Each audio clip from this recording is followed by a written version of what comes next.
আসসালামু আলাইকুম। ওয়ালাইকুম আসসালাম। কি অবস্থা আপু, কেমন আছেন? আলহামদুলিল্লাহ ভালো আছি। আচ্ছা, ফোন দিয়েছিলেন আসার জন্য এত রাত্রে, কি জন্য আপু? ফোন দিয়েছিলাম আসার জন্য আসলে আহ, বয়স তো আর কম হয় নাই। হ্যাঁ, তো বয়স কত চলতেছে? 40-এর কাছাকাছি। তো অনেক বয়স হয়েছে, এখন কি বিয়ে শাদী বসবে? বিয়ে শাদির জন্যই আসলে আপনাকে ডাকছি ও হ। যে আপনারা নাকি ফেসবুকে হচ্ছে কিছু হুম কিছু যারা গরিব অসহায় তাদের ভিডিও ছাড়েন, হুম।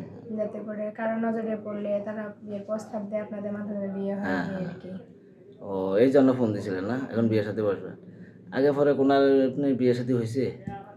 বিয়ে শাদি আসলে মানে হওয়ার পর্যায়ে গেছিল কিন্তু ভেঙে গেছে। ও, বিয়ে হয় না? না, বুঝতে তো, এত বয়স হয়ে গেছে বাধা এখন। পড়ে কেন জানি না, মানে যতবার বিয়ের প্রস্তাব আসছে কিংবা বিয়ে ঠিক হয়ে গেছে, হুম তো 4-5 বার এরকম হয়েছে, মানে সব ঠিকঠাক কিন্তু হুম। মাঝখানে আবার ভেঙে যায়।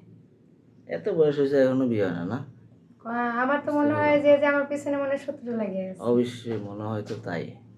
এমনি ওই যে ঘটকের মাধ্যমে কোনো ওই ফাতর ফাতর অনেক হয় না? অনেক চেষ্টা করছি, এখন দেখি অনলাইনের মাধ্যমে যদি করতে পারি তো ও, আলহামদুলিল্লাহ। আপনার ফ্যামিলিতে কে আছে, কে কে আছে? ফ্যামিলিতে শুধু ভাই আছে। হ্যাঁ। আর আব্বা আম্মা আছে? না, বাবা নাই, মা নেই। বাবা মা নাই? না। ও, তা তো মহা সমস্যা। ও, আমি ভাইয়ে আপনার দেখাশোনা করে না?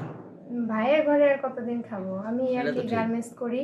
হুম মোটামুটি ওই গার্মেন্টস দিয়ে আমার যতটুকু হয় তা দিয়ে চলি, তারপরে তো হুম। মেয়ে মানুষ হয়ে জন্ম নিছি, বিয়ে তো করতে হবে, তাই ভাবলাম যে আপনাদের কন্ট্যাক্ট নাম্বারে যোগাযোগ করি। এই ও, বুঝতে পারছি। তো কেমন ছেলে চান আপু? ছেলে তো যেহেতু আমার বয়স বেশি, তাহলে তো ছেলেরও বয়স একটু বেশিই লাগবে। ও, একটু বয়স একটু বয়স্ক। বেশি হলে সমস্যা নেই, যেহেতু আমার বিয়ে হচ্ছে না। বুঝতে পারছি। প্রবাসী কোনো ভাই যদি বিয়ে করতে চায় করবেন? সমস্যা নেই, প্রবাসীরা তো অনেক পরিশ্রম করে, অনেক কষ্ট করে, বরঞ্চ তাদেরকে পাওয়া হলো ভাগ্যের ব্যাপার। ও, বুঝতে পারছি। তো আপনি ইয়া প্রবাসী ওই বসবেন, ঠিক আছে, তাই কোনো টাকা পয়সা বা কোনো ইস্যু ছেলেকে দিতে পারবেন?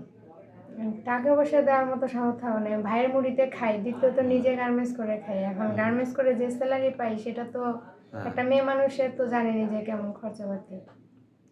বুঝতে টাকা পয়সা কোনো কিছু দিতে পারবেন না? এরকম অবস্থা নেই। দেওয়ার মতো সমর্থন নাই? না, ও, তা বরঞ্চ আমাকে বিয়ে করলে আরো আমার গুছাই নিয়ে যাইতে হবে, যাতে আমার কষ্ট না হয়। আমার একটা ছোট স্বপ্ন আছে যে আহ, যেহেতু বারবার বিয়ে ভেঙে গেছে, সেক্ষেত্রে যদি ধরেন যে বয়স বেশি হোক ওটা বিষয় না, বিষয় হলো যে টাকা পয়সা হলো যদি হয়, যাতে করে সে ধুমধাম করে আমাকে বিয়ে করে নিয়ে গেলো, যে যারা আমার বিয়ে ভাঙছে কিংবা আমার বিয়ের পিছনে কারো যদি হাত থাকে, অন্তত তাদের মুখে তো চুনকালিটা পড়বে। বুঝতে পারছি। এটা তো কথা। তো ঠিক আছে আপু, আসলে এখন আপনি বিয়ে সাথে আমরা ভিডিওটা দেখি আপলোড করে দিবনি। যদি কেউ যদি সাড়া দেয় বা কেউ যদি বিয়ে করতে চায় তাহলে অবশ্যই আপনার জানানো হবে, হ্যাঁ?